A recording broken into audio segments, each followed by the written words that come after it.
नमस्कार प्यारे बच्चों, बेटा आज हम करेंगे अपनी ड्यूई की वर्कशीट 68 जो आपके चैप्टर जीव जनन करते हैं से ली गई है बेटा। और आज हम पढ़ेंगे मानव में लैंगिक जनन। मानव में किशोर अवस्था के दौरान नर और मादा दोनों की आकृति और क्रिया संबंधी अनेक परिवर्तन होते हैं। बेटा ये सर आप अपनी क्लास 8th में भी ऑलरेडी पढ़ चुके हैं। नर और मादा के शरीर में द्वितीयक लैंगिक लक्षण अंतःस्रावी ग्रंथियों द्वारा उत्पन्न हार्मोनों द्वारा होते हैं। बेटा जो भी हमारे शारीरिक बदलाव आते हैं, शारीरिक चेंजेस आते हैं बेटा, वो किसकी वजह से होते हैं? हार्मोन्स के उत्पन्न होने की वजह से होते हैं। जैसे जैसे शरीर की सामान्य वृद्धि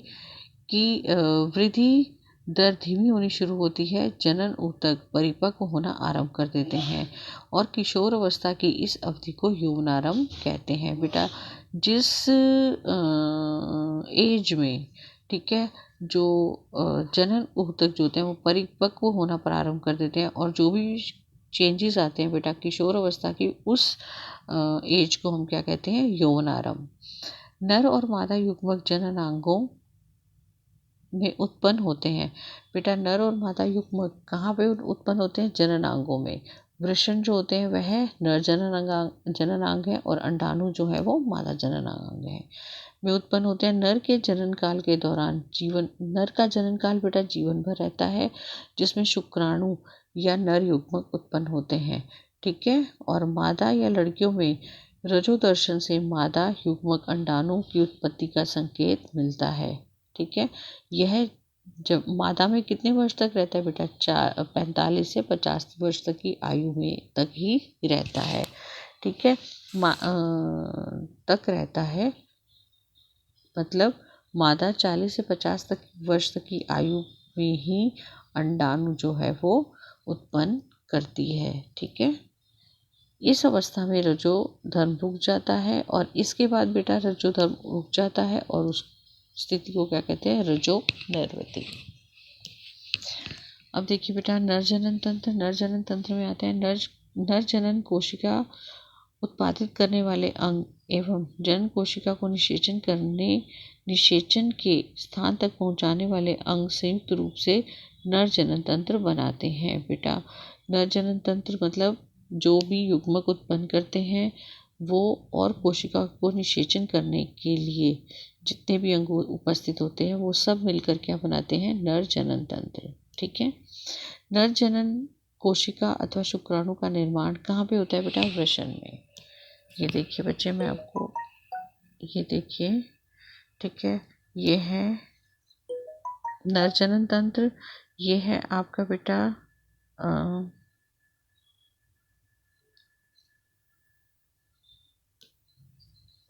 एक मिनट बेटा, ये देखिए इसमें आपको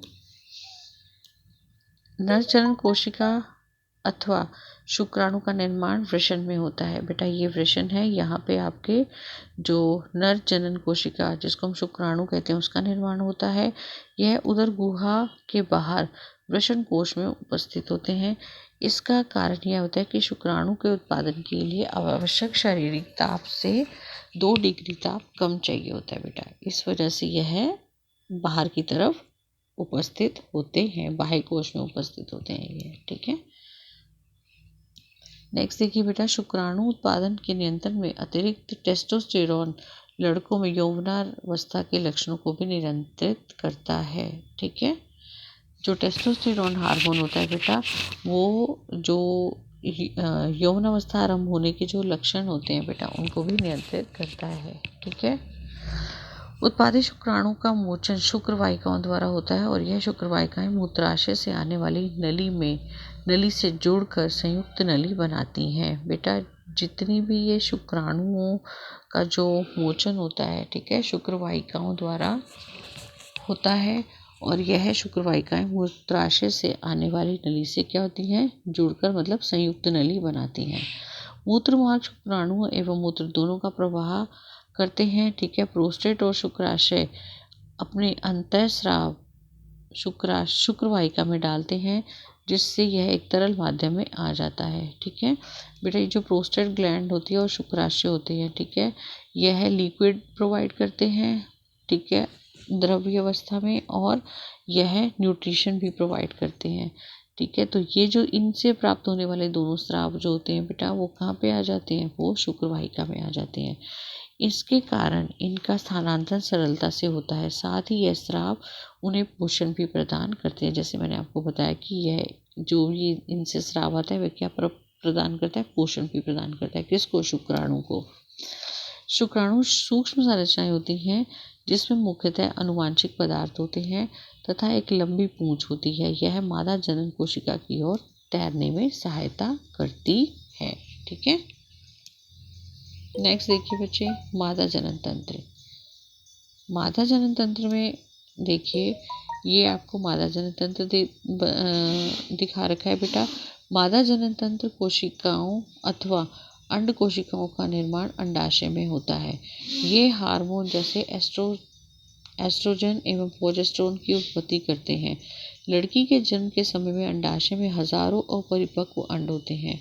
हजारों की संख्या में अपरिपक्व अंड होते हैं और यौनारंभ में इनमें से कुछ परिपक्व होने लगते हैं और दो में से एक अंडाशय द्वारा प्रत्येक माह एक अंड परिपक्व होता है। ठीक है। और अंडवाहिका तथा फिलोपियन ट्यूब द्वारा अंड कोशिका गर्भाशय तक ले जाते हैं। बेटा ये जो अंडवाहिका होती है, ठीक है, यहाँ पे ये रिलीज, यहाँ से अंडाशय से रिलीज होगा, यहाँ से होता हुआ ये कहाँ आ जाता है, अंडवाहिका और फिलोपियन ट्यूब द्वारा ये कहाँ पे आ जाता है बेटा, गर्भाशय तक आ जाता है। ठीक है।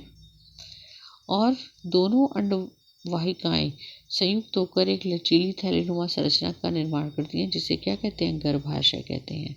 गर्भाशय ग्रीवा द्वारा योनि में खुलता है।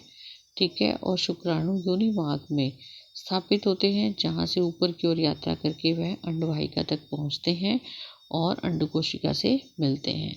और निषेचित अंडा विभाजित होकर भ्रूण बनता है और भ्रूण गर्भाशय में स्थापित हो जाता है और लगातार विभाजित होकर वृद्धि करता है और अंगों का विकास करता है। बेटा यहाँ स्थापित हो जाता है भ्रूण। ठीक है। माँ का शरीर गर्भधारण एवं उनके विकास के लिए विशेष रूप से अनुकूलित होता है।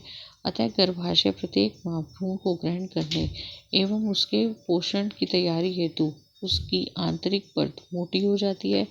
ठीक है बेटा।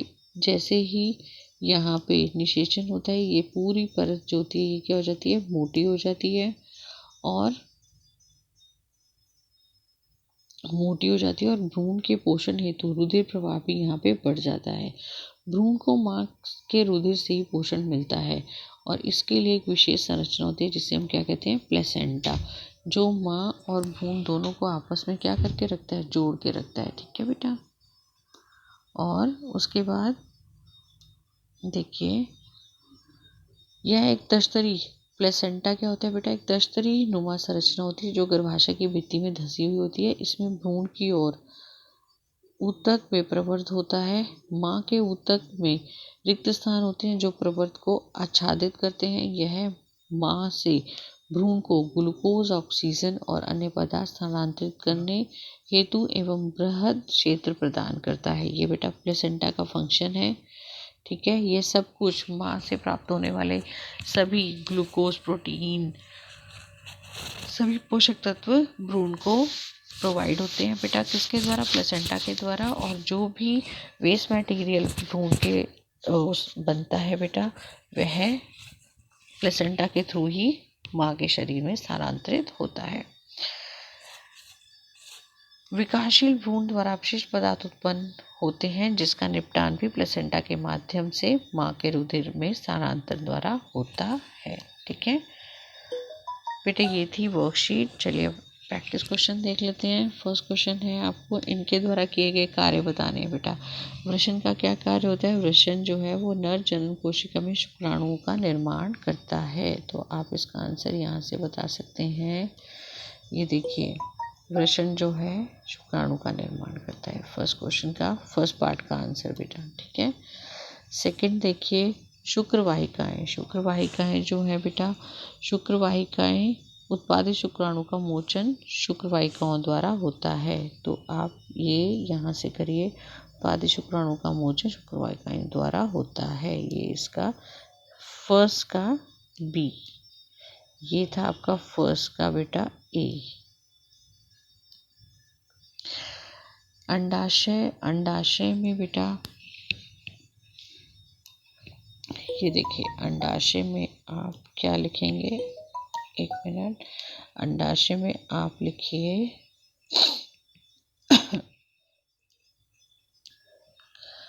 अंडाशय में लिखिए बेटा आप कि मादा जनन कोशिकाओं अथवा अंड कोशिकाओं का निर्माण कहाँ होता है, अंडाशय में।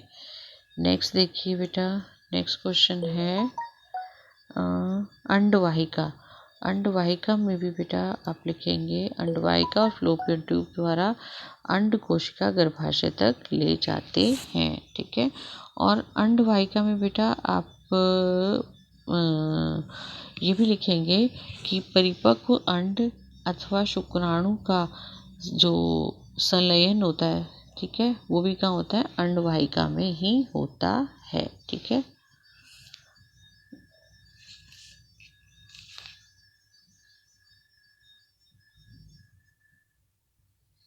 नेक्स्ट देखिए बच्चे,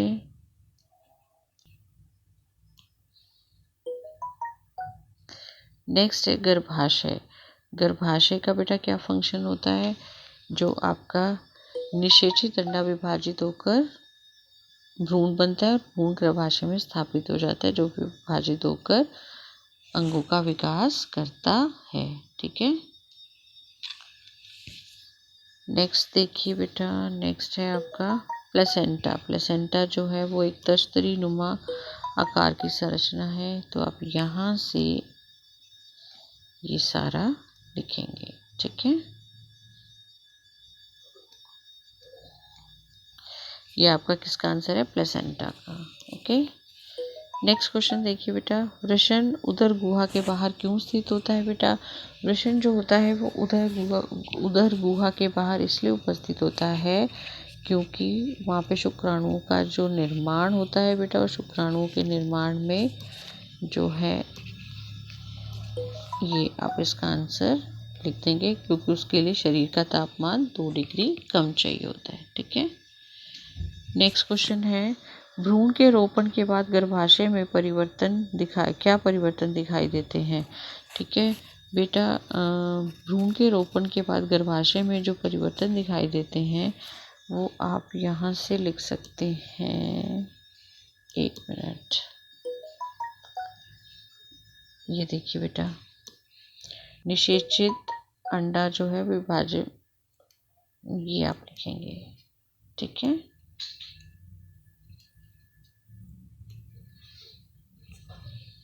ये इसका आंसर है बेटा, थर्ड का, ठीक है।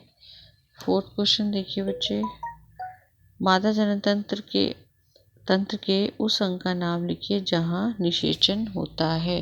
तो बेटा मादा जनन तंत्र का वह अंग जहाँ पे निषेचन होता है उसे हम क्या कहते हैं, अंडवाहिका और फिलोपियन ट्यूब, ये इसका आंसर है बच्चे, ठीक है। तो ये आज की आपकी वर्कशीट थी बेटा, उम्मीद करती हूँ आपको समझ आई होगी। तो वीडियो को लाइक करें, शेयर करें, चैनल को सब्सक्राइब करें। थैंक यू बच्चे, टेक केयर।